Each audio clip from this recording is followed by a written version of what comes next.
Pois bem, essa é a nossa aula 1, que trata sobre a introdução à extensão rural. Conforme a gente já tinha conversado anteriormente, a extensão rural ela pode ser entendida como um trabalho de assistência técnica rural exercido por um profissional chamado de extensionista, que tem como objetivo levar novas técnicas para o agricultor, né? Se a gente pega ao pé da letra cada palavra dessa disciplina ou dessa área de estudo, assistência técnica e extensão rural, fica muito explícito, né? Assistência técnica, ou seja, a gente oferecer, a gente dar apoio, dar sustentabilidade para alguém de forma técnica, ou seja, que seja embasada em algum conhecimento científico. E extensão rural, extensão é uma palavra que a gente utiliza muito em instituições de pesquisa, que quer dizer estender, né? Ou seja, levar de um canto para o outro. Quando a gente, por exemplo, faz uma apresentação, como vocês fizeram na Feira das Profissões, Feira do Empreendedor, que foram ali para a praça da cidade, levando informações, conhecimentos sobre algumas áreas que vocês estudam, vocês realizaram ali um serviço de extensão, pois estavam estendendo o conhecimento que absorveram para outras pessoas, né? No caso desse setor aqui, essa extensão ela é localizada, né? Ela é rural, ou seja, destinada ao homem do campo. Então, nisso se fundamenta toda essa área de conhecimento, né? Dar suporte, assistência técnica, através de um trabalho assistencialista para quem? O produtor rural. E esse profissional que leva essas informações para o produtor rural, nós chamamos de extensionista, né? Nós podemos ter outras denominações, como agente rural, agente de desenvolvimento sustentável, agente do campo, extensionista rural, ou mais comumente simplesmente é chamado de extensionista, né? Que tem o objetivo de levar novas técnicas para o agricultor. Quando se coloca que esse é o objetivo de levar novas técnicas, obviamente não necessariamente são novas descobertas, né, tecnologias de ponta que acabaram de chegar na comunidade científica, mas podem ser novas para o produtor rural. Pode ser técnicas, por exemplo, de controle biológico, de produção de defensivo biológico, para que o produtor rural não precise utilizar um defensivo químico, que já é descoberto e utilizado aí há 10, 15, 20 anos, mas o produtor rural não teve acesso a essa tecnologia, essa informação antes, então para ele é uma novidade, né? Então não necessariamente são as descobertas mais recentes, mas são novas informações a qual o produtor rural não tinha conhecimento até então, e aí cabe ao extensionista apresentá-lo a esse novo mundo.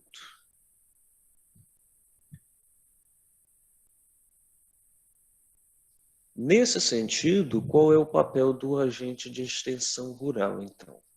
O extensionista, ele é o técnico que promove a orientação dos agropecuaristas de maneira localizada, visando principalmente a resolução de problemas da produção agropecuária. Quando se coloca aqui que ele promove a orientação, deve-se entender que essa orientação é a capacitação, é o treinamento, né? É o ato de poder educar o produtor rural em uma nova área de conhecimento, em uma nova metodologia para o gerenciamento e manejo da sua produção que até então ele não conhecia. Ao dizer que isso acontece de maneira localizada, quer dizer que isso se faz na propriedade do produtor rural, que é o mais comum que aconteça, embora a extensão rural não se fixe apenas nessa metodologia de realizar visita ao produtor rural, mas é o mais comum, né? Então, por isso que é colocado aqui que essa orientação acontece de maneira localizada, porque normalmente o extensionista se dirige até a propriedade do produtor rural para poder levar essas informações. E faz isso visando principalmente a resolução de problemas da produção agropecuária. Ou seja, o foco principal é orientar o produtor rural em como resolver problemas que surgem na sua produção, como, por exemplo, o desenvolvimento de uma praga ou de uma doença, a dificuldade de se calcular como é que se faz o custo da produção ou de planejar o orçamento financeiro para o ano seguinte, no que diz respeito aos aspectos produtivos, os cuidados que se precisa ter com o animal a qual ele cria. Então, basicamente, o objetivo primário é esse, mas pode haver objetivos secundários, né, que não necessariamente são diretos à agropecuária, mas que envolvem ela. Como, por exemplo, se o produtor rural está precisando construir poços para ter mais disponibilidade de recurso hídrico na sua propriedade, se ele tem necessidade de montar um sistema de irrigação, de construir um estábulo para melhor condicionar os seus animais. Essas são situações que ajudam e complementam a produção agropecuária, mas não fazem parte da produção agropecuária propriamente dita. E, obviamente, o extensionista ele também pode ajudá-lo a poder fazer um projeto para poder construir esses equipamentos, para poder solicitar a um banco, uma cooperativa de crédito, o empréstimo para poder construir esses equipamentos, né? Então, o extensionista ele não fica preso apenas às questões da produção agropecuária em si, mas todas aquelas outras ações que dão suporte para que ela possa ser produzida, gerenciada e comercializada. Obviamente que dependendo de quem é o extensionista, ou seja, da formação profissional que ele teve, pode ser que ele não tenha conhecimento para isso, né?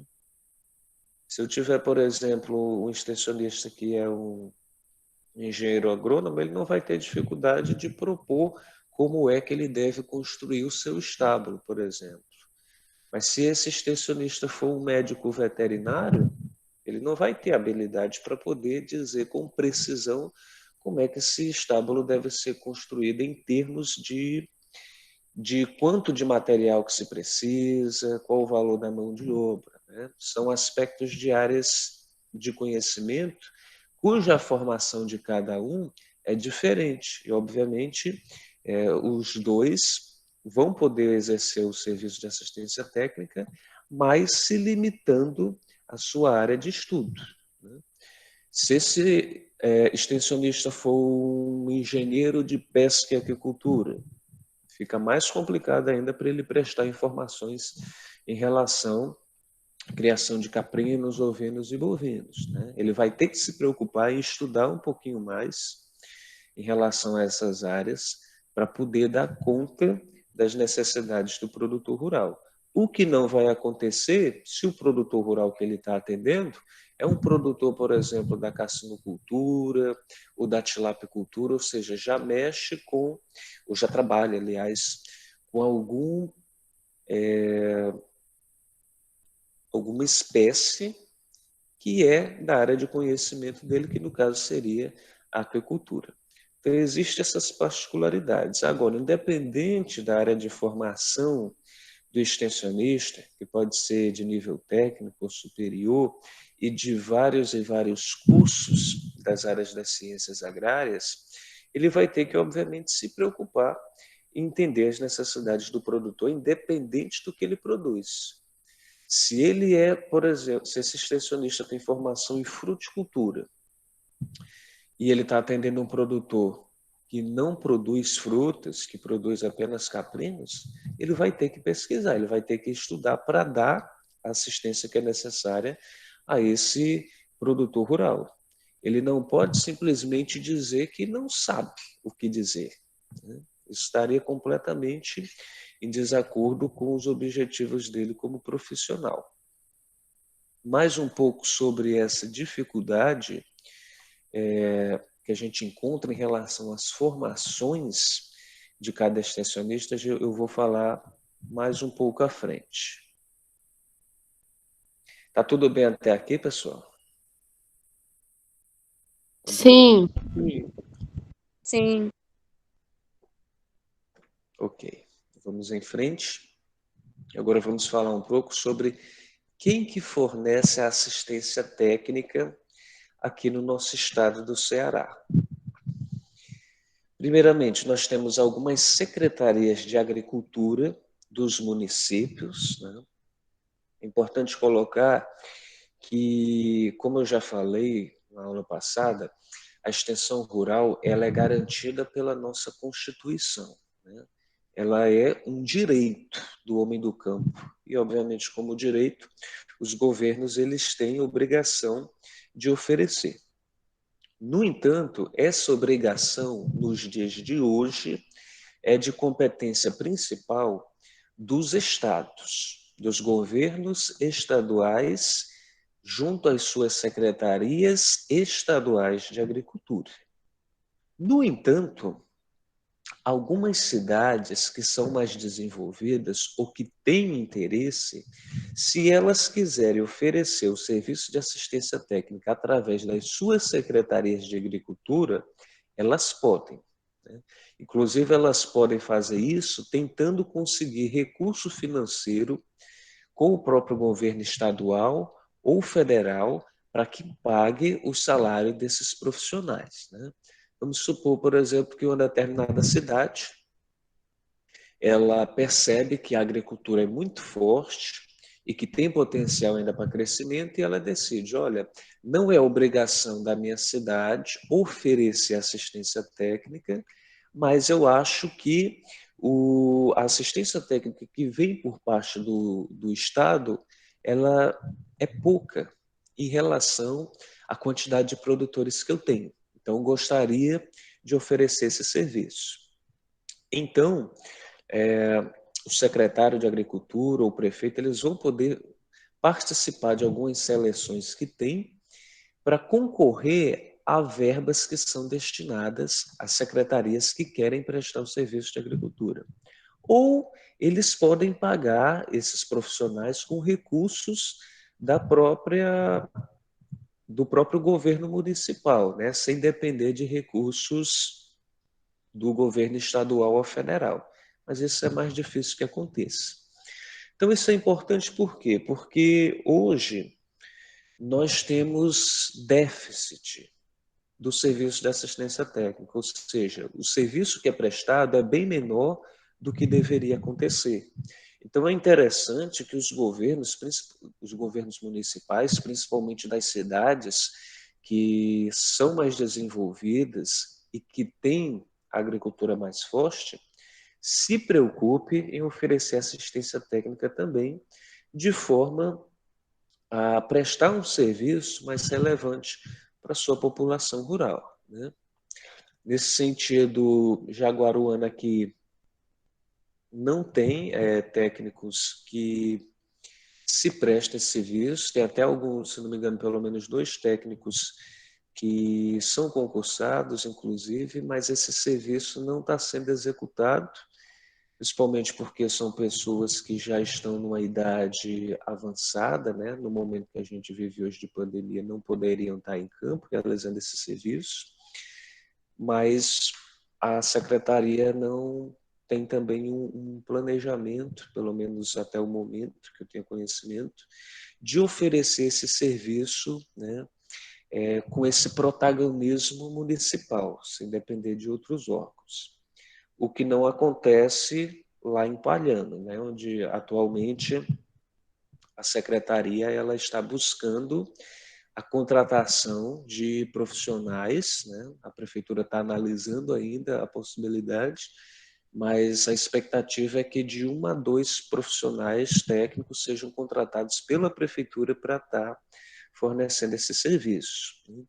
Outras cidades, né, mais desenvolvidas, como, por exemplo, Iguatu, Quixadá, Xeramubim, que eu tenho mais conhecimento, eles têm o seu próprio grupo de funcionários, né, de técnicos do próprio município. Isso é muito bom para poder aumentar o serviço de extensão rural nos municípios. Mas sempre lembrando que não é obrigação dos municípios oferecer esse serviço, né? A obrigação é dos governos estaduais. Dessa forma, o governo estadual ele fornece o serviço de assistência técnica por meio do que a gente chama de EMATER, que é a sigla de Empresa de Assistência Técnica e Extensão Rural. Todo o estado do nosso país tem a sua EMATER. No caso do nosso estado do Ceará, nós temos a EMATERCE, né? Que é a EMATER mais a sigla CE de Ceará, por isso que a gente chama de EMATERCE.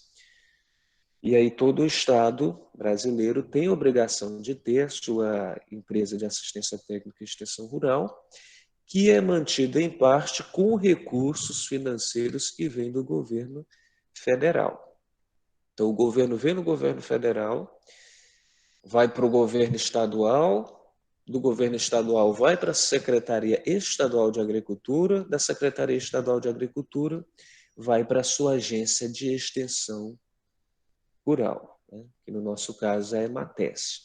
Então, a EMATES é a responsável por organizar todas as ações que são realizadas no campo da assistência técnica e extensão rural no nosso estado. Nós encontramos agências regionais da EMATES distribuídas por todo o estado do Ceará, né? Não tem uma agência em toda a cidade, mas existem as macro-regiões, as superintendências regionais, onde um determinado município fica responsável por diversos outros, né? Aqui em Jaguaruana nós já temos a nossa agência própria. Lá em Palhano não tem uma agência própria, mas tem um escritório avançado, que inclusive funciona ao lado da Secretaria de Agricultura, que já é algo muito bom também, porque tem cidades que nem isso tem, né? Tem cidades que não tem nem a sua própria agência, nem mesmo um escritório avançado, que depende de profissionais de outras cidades para poder ter a sua assistência técnica, o que torna, às vezes, o serviço ainda mais precário de ser realizado.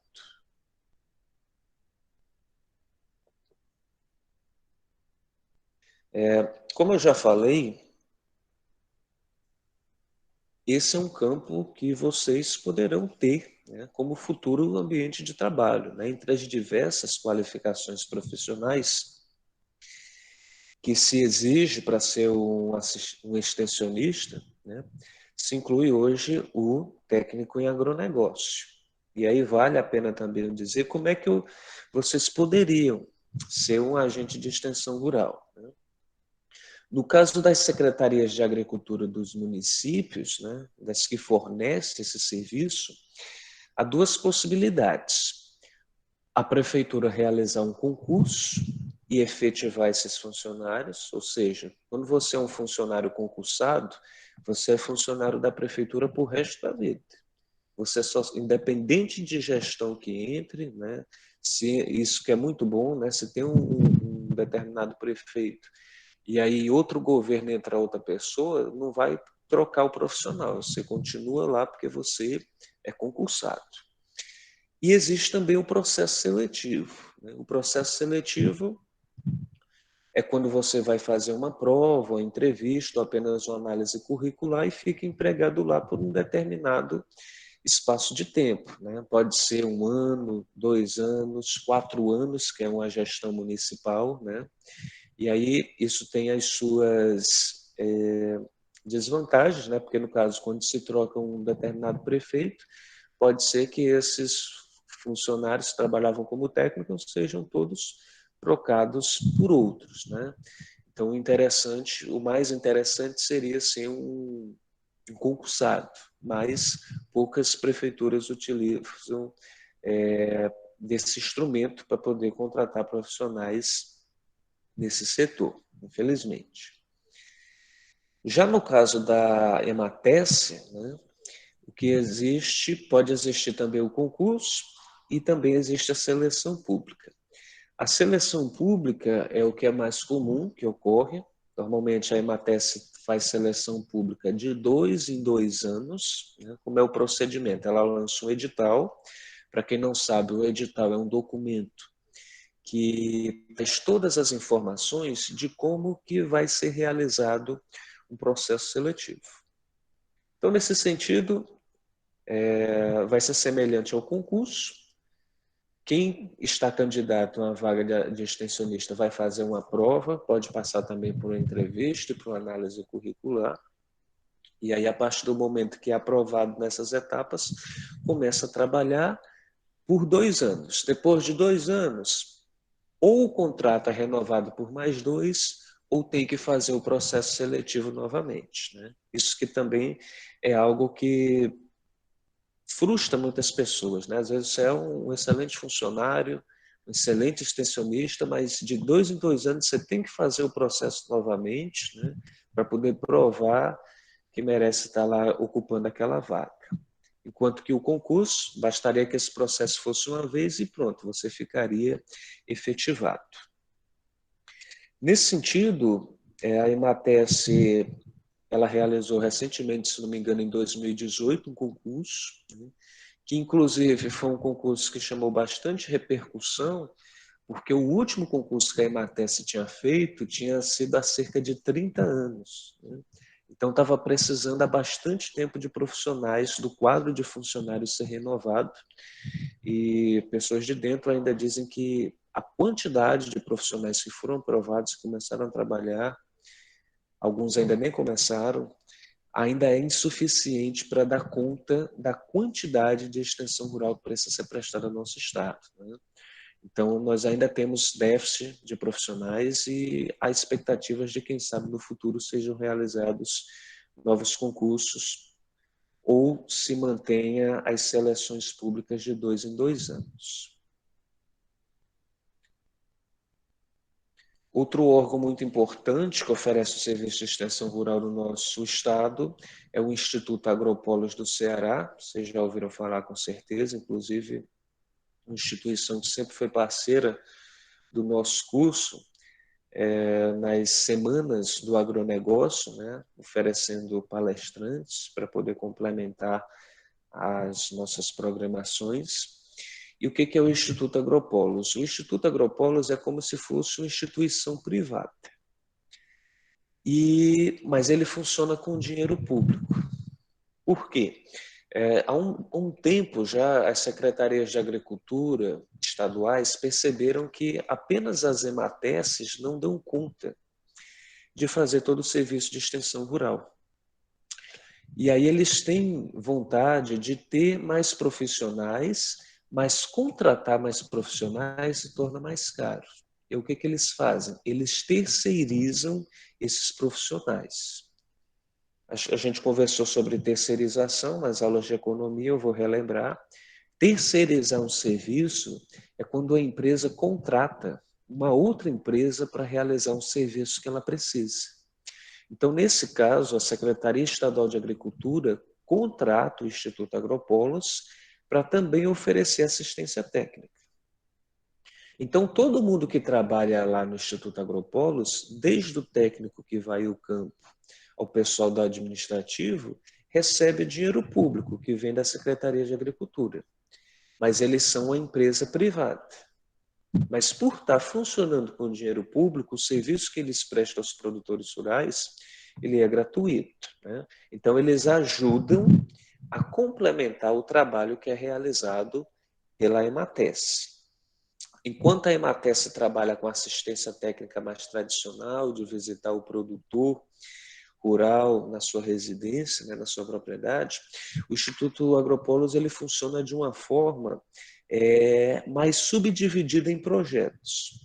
O Instituto Agropolos tem várias sedes distribuídas em todo o estado do Ceará, assim como a EMATES, só que ela trabalha projetos específicos. Por exemplo, lá na região sul do nosso estado, né, a regional do Agropolos de lá viu a potencialidade de se desenvolver as cadeias produtivas, por exemplo, da apicultura e da tilapicultura, né, que é a produção de tilápias. E eles desenvolveram esse projeto, conversaram com comunidades locais das diversas cidades da região sul do nosso estado, e aí eles ofereceram todo o processo, capacitação, explicaram a líderes comunitários como é que funciona, como é que eles poderiam criar uma cooperativa, criar uma empresa, e desenvolveram o projeto e fizeram com que empresas surgissem desse setor lá. Então, eles trabalham muito nesse sentido, de olhar para uma determinada região, ver as cadeias produtivas que podem ser desenvolvidas e trabalhar para o desenvolvimento delas. Né? Ao longo de, acho que está com cerca de 15, 20 anos que o Instituto Agropolos funciona, prestando esse serviço para o nosso governo estadual, já foram desenvolvidas diversas empresas a partir dessa intervenção que se faz. Né? Alguns projetos, infelizmente, não vão para frente, os produtores rurais não se interessam, a gente vai conversar sobre isso mais no futuro. Mas, na maioria dos casos, há sim a possibilidade de conseguir desenvolver o interesse desses produtores, se criar empresas, se criar agronegócios, inclusive a cadeia produtiva da floricultura do nosso estado foi bastante otimizada justamente pelo trabalho que o Instituto Agropolos realizou lá na região norte, na região dos Inhamuns do nosso estado. Né? Todos os produtores rurais e as grandes empresas e pequenas e médias que surgiram lá, onde funciona um grande polo da floricultura, não só da nossa região nordeste, mas do país, surgiu graças ao trabalho também, principalmente do Instituto Agropolos. Né? Então, é uma instituição muito importante. E como é que vocês podem fazer para trabalhar lá? Como é uma instituição que é mantida com dinheiro público, ela também só pode contratar através de seleção pública. Ela não pode fazer concurso, mas ela faz seleção pública. Lança editais, né? Olha, estamos precisando de determinados profissionais com essa experiência, com esse perfil de formação profissional. Aí você concorre à vaga, normalmente é apenas uma análise curricular e a entrevista. Normalmente não se tem prova. E aí, tendo dentro dos critérios, sendo aprovado, você começa a trabalhar. Né? E aí é por tempo indeterminado. Normalmente os projetos duram 2 anos, aí podem ser prorrogados por mais, né? Então, é um ritmo de contratação muito sazonal.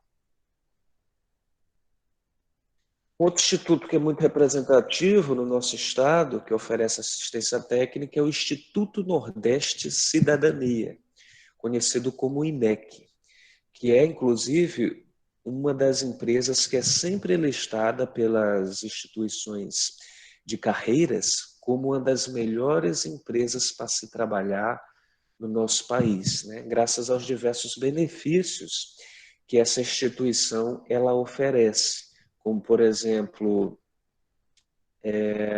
plano odontológico, convênios com academias e com universidades, onde o profissional, o funcionário, ele pode fazer um curso técnico universitário, tendo 25%, 50% pago pela instituição, ter vale-refeição, veículos à disposição para realizar o seu trabalho. Então, ele dá diversos benefícios para que o profissional possa ter um melhor conforto. Né?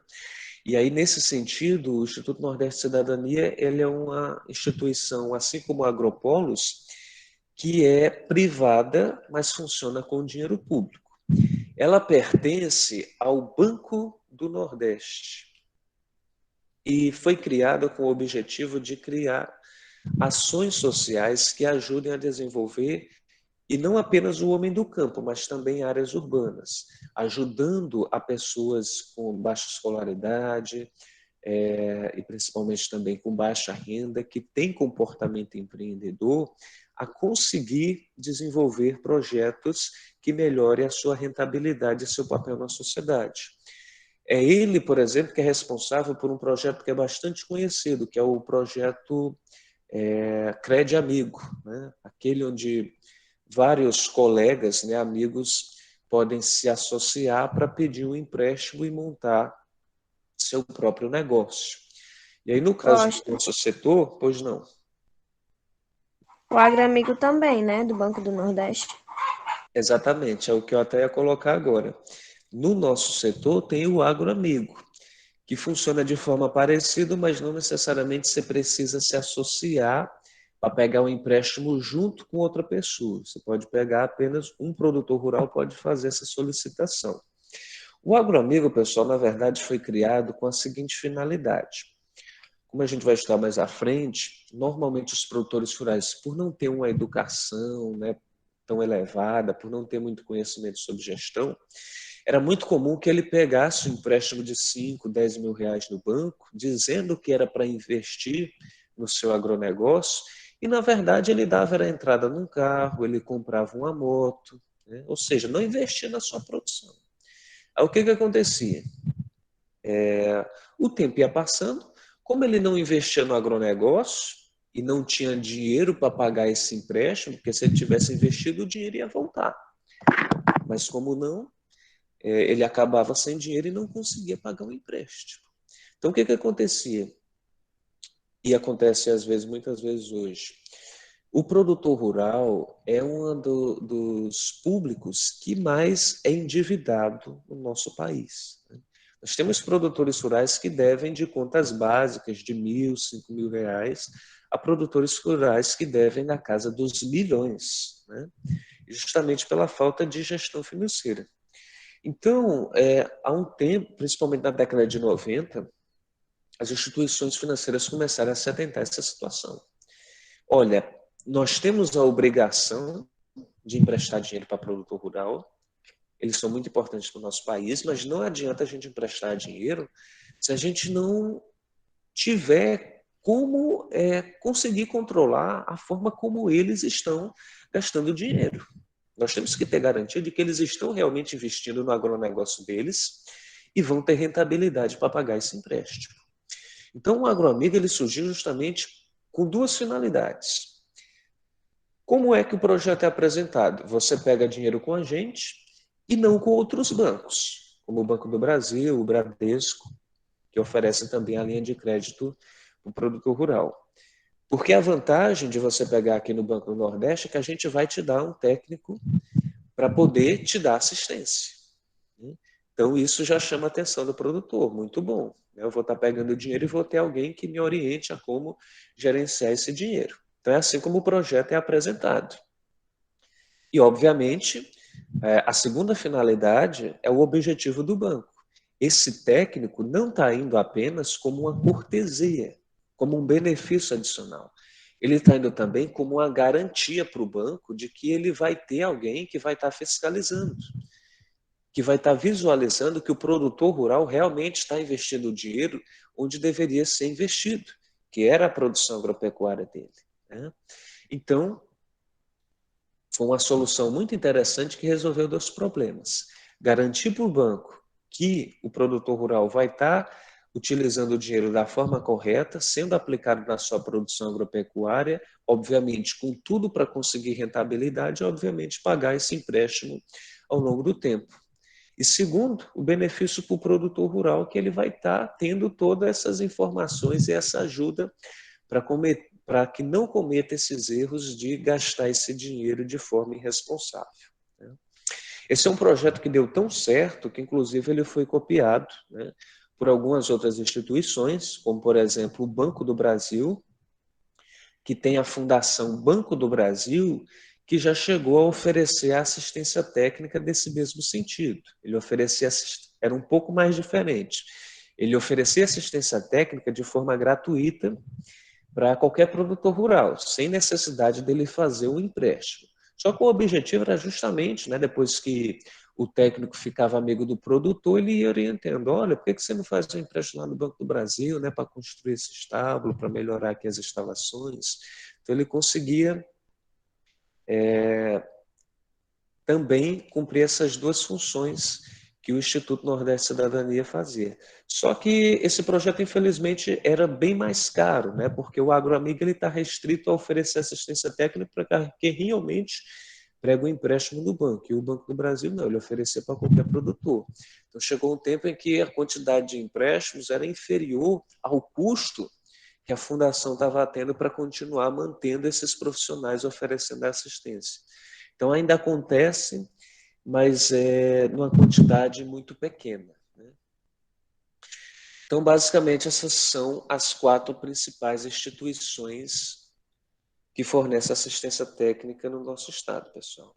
No caso do Instituto Nordeste Cidadania, a forma de vocês conseguirem, né, se tiverem interesse, participar do programa e ingressar como funcionário seria a mesma possibilidade de uma empresa mais tradicional. Normalmente eles lançam um edital informando sobre a vaga, você cadastra o seu currículo, e aí se o seu currículo estiver de acordo com a vaga, você é chamado para uma entrevista. Né? Estando aprovado, você é contratado. Né? E aí não existe essa situação como tem no Agropolo, de ser por 1, 2 anos. Né? Lá você está de carteira contratado de carteira assinada, e tem muita gente que, inclusive, consegue passar a sua vida inteira lá e, inclusive, se aposentar pela instituição. Né? Então, basicamente, essas são as 4 principais. Existem outras? Existem, né? Como a própria Fundação Banco do Brasil, o Instituto Acácia Amarela, entre outras, que são empresas, inclusive, que podem funcionar da mesma forma que o Instituto Agropolos funciona para a Secretaria Estadual de Agricultura. Algumas secretarias de agricultura, né, querendo fornecer o serviço e não querendo contratar os profissionais, elas podem contratar uma empresa privada, ou seja, terceirizar o serviço. E aí nós temos algumas instituições que poderiam fornecer essa situação. Né? E aí, nesse caso, para essas empresas privadas, teria que ser o mesmo processo similar ao Agropolos. Teria que ser um lançamento de edital e as pessoas que trabalham sobre um contrato temporário. Alguma dúvida aqui, pessoal? Ficou claro quais são as instituições? Lógico. Oi. Luciano. Bem, em caso de contrato, se por acaso surgir uma outra oportunidade em outro local, eu pago alguma multa por meu contrato? Teu áudio está concluído, eu não entendi o final. Eu entendi que se no caso for contratado através de um contrato e surgir uma possibilidade de outra cidade, Tipo, se eu estou numa empresa como contratado, no caso, né? sim. E um contrato. E surgir uma nova oportunidade de emprego que eu queira que eu quero entrar, né? Eu pago alguma multa por romper o contrato com a empresa? Vai depender do contrato. Normalmente, esses contratos aqui, eles não estabelecem multa no caso de rescisão, que a gente chama de rescisão contratual, né? Quando há essa desistência antes do período que estava acordado. O que pode acontecer é, por exemplo, você perder algum benefício que teria. Por exemplo, se você cumprir todo o contrato e esse contrato não for renovado, né, você poderia entrar, por exemplo, no programa de seguro-desemprego, ou recebe um valor que é correspondente a esse tempo que você ficou lá. Aí, por exemplo, o seguro-desemprego hoje, se não me engano, você tem que ficar 1 ano trabalhando. Então, se você saísse antes desse ano, você perderia o direito de receber esse valor adicional por ter cumprido o contrato. Só que no caso, como você estaria saindo direto para trabalhar em outra empresa, isso não faria diferença, né? Então, normalmente, para esse tipo de contratação, normalmente não se estabelecem multas, não, viu? Até Ok, justamente por ótimo. existe essa flexibilidade, justamente por ser uma área muito concorrida e não se pode burocratizar demais, né? Ou seja, não se pode criar muito mecanismos que façam com que as pessoas se desinteressem. E o fato de você estar no emprego e saber que se estabelecer um contrato de 2 anos, não pode sair dele, porque se tiver você vai ter que pagar um valor, isso faz com que muitas pessoas pensem em não querer participar, né? Então, normalmente isso não é colocado, não. Washington, não tem muito a ver com o assunto, mas já que o senhor tocou em seguro-desemprego, essas coisas, eu ouvi falar que agora, tipo, o FGTS vem do nosso salário, que o governo desconta e guarda uma parte, né? Aí eu ouvi falar que não vai ter mais esse desconto do governo, vai vir o salário completo e é por conta nossa se a gente quiser guardar. Luciano, isso aí é o sonho de muita gente, viu? Porque a gente chegou a conversar, né, sobre o FGTS na aula de introdução ao curso técnico, e assim,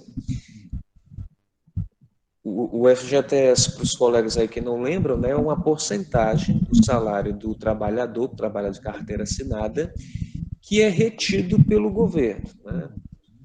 Se não me engano, está na faixa de 12 a 7%, não recordo agora. E aí, por que esse dinheiro é retido? O governo diz que é para dar garantias do trabalhador que ele tenha um dinheiro guardado, né? Já que muita gente não tem o hábito de economizar. Então, se eu trabalhei, por exemplo, independente de quanto tempo eu trabalhei na empresa, todo mês, quando eu vou receber meu salário, o FGTS é descontado e fica guardado em uma conta, que é lá na Caixa Federal, na Caixa Econômica Federal. E aí o que acontece?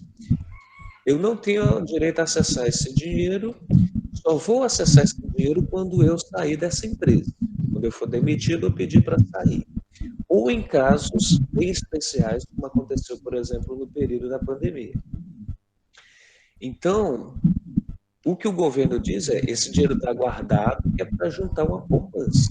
É para quando você sair do emprego, você ter um dinheiro guardado. Mas existe também um outro interesse aí. Na verdade, esse dinheiro não está apenas guardado, ele está acumulando juros. E esse dinheiro que é guardado e acumulando juros, o governo utiliza para emprestar para as empresas da construção civil poder trocar seus projetos, construir prédios, edifícios, né? É o dinheiro que faz o setor da construção civil funcionar no nosso país. E o que se questiona bastante é porque esse dinheiro que é liberado para financiar essas empresas empreiteiras é liberado a juros altíssimos. E o dinheiro esse mesmo dinheiro que vem através das nossas contribuições de FGTS, não é repassado com um juros tão significativo. Ou seja, se esse dinheiro não fosse retido e eu investisse esse mesmo valor que é retirado do meu FGTS em um outro investimento, né, como, por exemplo, comprando ações, comprando títulos públicos, ou até mesmo, às vezes, na poupança, eu teria uma rentabilidade melhor do que quando eu for receber ele pelo FGTS. Então, isso é bastante questionado, né? É o fato do governo se apropriar do nosso recurso financeiro e a gente não poder ter acesso a ele, a não ser que saia da empresa. Então, há muito tempo já se discute essa situação, né? Em muitos países isso não ocorre, então há muito tempo se discute essa possibilidade de acabar com essa retenção. Inclusive, está se especulando bastante, talvez por isso você esteja levantando essa questão, está se especulando bastante que o governo está formulando uma proposta para isso, né? Eu, sinceramente, duvido muito, né? Porque se isso acontecer, até torceria para que acontecesse, eu acho que seria positivo, mas se isso acontecesse, o que vai financiar o setor da construção civil? Nós não temos nenhum fundo de reserva do governo, que a gente está falando aqui de dinheiro da casa de trilhões que estão no FGTS, quando a gente pega toda a população trabalhadora do nosso país. É da casa dos trilhões que estão lá. Então, nós não temos nenhum fundo de reserva que possa ser substituído, né? Então, não dá para acabar com isso de uma vez, porque você deixaria o setor da construção civil sem recurso, né? Então, seria muito interessante que acontecesse, mas acho difícil que isso acontecesse. Ok?